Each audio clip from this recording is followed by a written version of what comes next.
Liverpool 2, Wolves 1, and I ain't gonna lie, we just about got out of that one. But 3 points is 3 points, and we're gonna get into it as we go on in the video, guys. Make sure that you are subscribing to the channel right now. Make sure you hit that thumbs up button. Let's get to about 250 to 300 likes for this one. Shout out everyone in the community, man. Let's keep on pushing to 16k subscribers. But listen, we did it. We did it. We did it. Another 3 points. I say another 3 points. It feels like it's been ages since we've won our last game, you know, with the Plymouth result and the Everton result. But here we are. Here we are. Mo Salah gets another goal, you know, a shameless penalty, you know, and obviously Diaz getting a shameless goal himself. But the bottom line is we got over the line. Now, there isn't a whole load of superlatives to take away from this game. It's more the principle that I'm probably going to speak about other than the actual positives within the game today. Now, there were positives to take away from the game for me, such as VVQ with the flipping glue, you know what I'm saying? Kwanzaa coming on, and for me, having a good second half. Even though the Addison save, it kind of runs in between the defenders, but I think that's more very good play from Wolves than poor defending. Certain players came through today. The fringe players, I think, came through today. I mean, that's what I feel like the best place to start for this video. And we're going to start with Alisson, yeah? I'm not saying he's a fringe player, but Alisson made a very, very big save as well with the one-on-one. That's what Alisson does. Makes the big saves in the big moments. And if we're going to talk about big moments, Kwanzaa at 2-1, 4 minutes to go. The ball gets played across by Tommy Doyle. That is, sorry, guys. That is as good as a goal. That is as good as a goal. Yeah, and that is going to do the world of confidence for Jarrell Kwanzaa, because for me, he's not had a good season. He's made too many mistakes, I think, this year, and he's had to be taken out of the spotlight, you know, off the field stuff going on. And just for him to make that tackle and to see out a massive 3 points, you have to give him credit for that. Have to give him credit. He has to build off that now. So the next game he does play, he has to carry on that.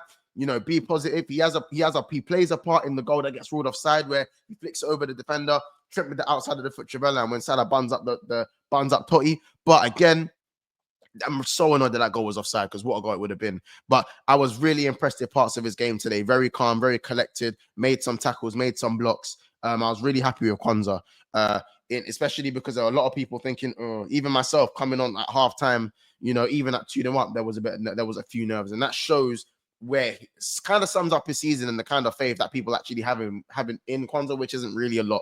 So absolutely delighted for Kwanzaa. Endo came on and done everything he was supposed to do, almost pretty much to a T. Winning the ball, buying fouls, committing fouls in the areas you didn't need to commit fouls in. Yes, there was the foul on the edge of the box. That was never, ever a foul by Cunha. I think, if anything, it's a foul with Endo going the other way, and the ref was just clearly smoking something different. But Endo, brilliant, absolutely brilliant when he came on as well, man. The boys on the edge of the fringe players of the squad today really stood up, and I was really happy. Bradley came on, and I was really happy with some of his blocks, some of his tackles, the work rate that he put in as well. We know Trent's just come back from injury. We know he can't complete a 90 minutes at the moment. Trent was good in his 1v1, but for me, his passing was a little bit off today. But his 1v1 passing was, his 1v1 against Aït-Nouri, who again, Aït-Nouri's a very good player. For me, could easily be on our left-back radar for next season. I just think that Bradley was brilliant when he came on. So Bradley, Kwanzaa, and Endo, I just wanted to give my shout out to them straight away, first of all. Yeah, even though they didn't start the game, brilliant, just brilliant for me. I'm over the moon for those guys. In terms of the second half, it wasn't good. Wasn't good. No shots, 0 XG, no control, no nothing in the second half. I mean, what I would say is, even though we didn't have any shots, there were still 2 moments that I think should have been goals. Obviously, Mo Salah, the goal that's just marginally offside, and obviously the Jota dive, and I'm going to have to address it. It was never a penalty. The ref got it spot on, and I feel like Diogo's going to have to take a good look at himself, I'll be honest, because on another day, we can draw that game 2-2. The margins are that fine, and once again, we've left it to the possibility of maybe the refs to determine whether we win or draw a game. And I just feel like in that situation, Diaz is right next to you to kind of control the ball and get a shot away. You could have got a shot away. You are the best finisher in this team with both feet in terms of being clinical, and you decide to kind of shift the ball, touches a bit heavy, and you decide to dive and thought you'd get away with it. And that's just not the way we kind of do things, man. So I don't want to, I don't want to dwell too much on that. But I feel like that was poor decision making from Jota in a half where we weren't getting too many chances. I know if you watch the game, Liverpool were very much in cruise control while 2-0 up, but we definitely took our foot off the gas. And there's still moments like that you have to take your chances. And I don't really like that whole taking your foot off the gas thing for me. I think the right changes were made in the end, but we have to be ruthless. And we weren't ruthless today. We thought our 2-0 up, the game was done. And then one goal, and all of a sudden the game's changed. You know what I'm saying? All of a sudden, the game's changed. And it's a thing where we could have and maybe should have been punished because of that. But we have good defenders, you have a good back line, and again, people will say it's a lucky win, but you win the game as a market champions, and we showed that today against Wolves at home. The game was comfortable for the most part up until Cunha scored, and obviously Cunha's a proper player, man. What a finish! What a finish from Cunha! Again, absolutely brilliant finish. Stud rolls it, grab out of there, bends it left foot. Alisson, no chance, man. So I just wanted to give Cunha his credit on that one. But in terms of the attacking roles, I don't think Salah was very good. I'll be honest. Salah wasn't great.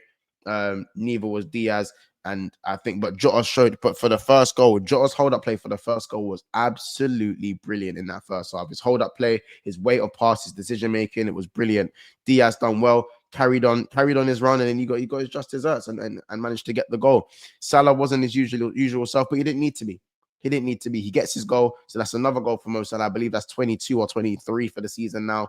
14 assists. And we carry on marching on. I think that we just needed to get back to winning ways. Arsenal won their game 2-0 against Leicester. That wasn't easy for them. So they still got their 3 points, and that's the most important thing. I'm going to tell you guys right now, I would rather have won in a stinky fashion like that than go and play amazingly well against Wolves, bop them off the park, and draw the game 1-1. It's match day 25. I'll say that again. It's match day 25. It's not match day 5.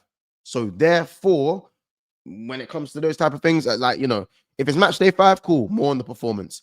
We can take the performance and we can take that into maybe how we can improve against Villa. But if we're talking about getting the 3 points, it's a results-based business, and we need to maintain that 7-point gap.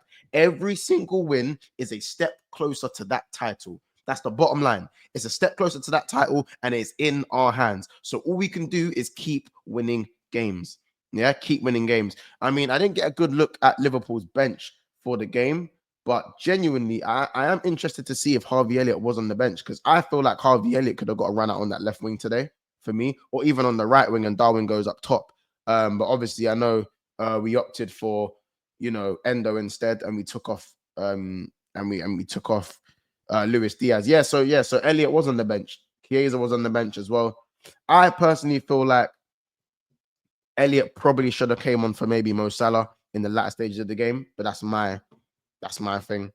But we'll have to see on that one. I don't know. Let me know in the comments who you think should have came off the bench. I do think the substitutions were ultimately right because we ended up winning the game. But in terms of maybe switching things up going forward, I feel like maybe one of the attackers had to come off.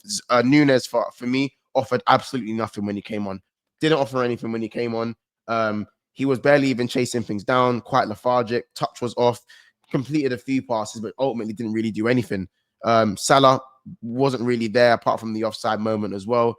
And Diaz had kind of run out of steam as well. So I think that's something we're going to have to take into next game in terms of what's happening. And I have to address it. Obviously, Ibu.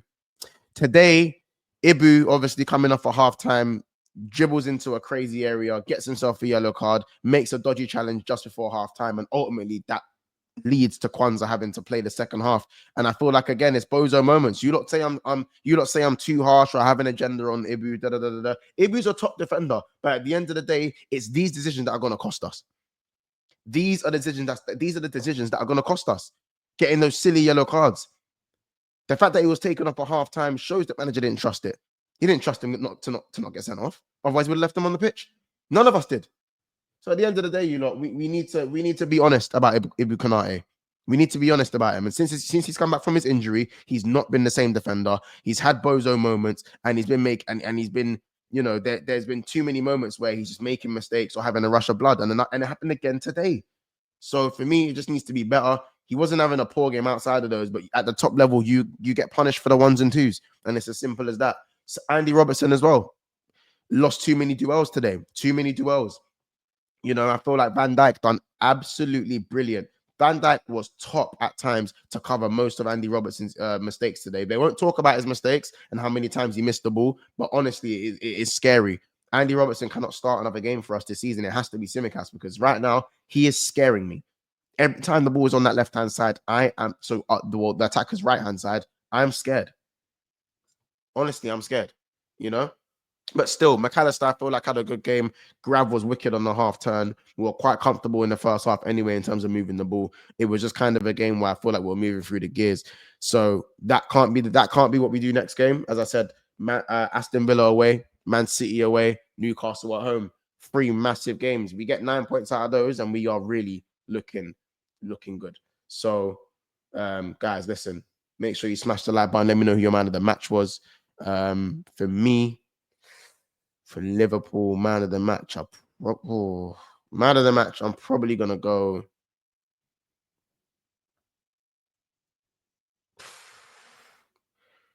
Maybe Van Dijk.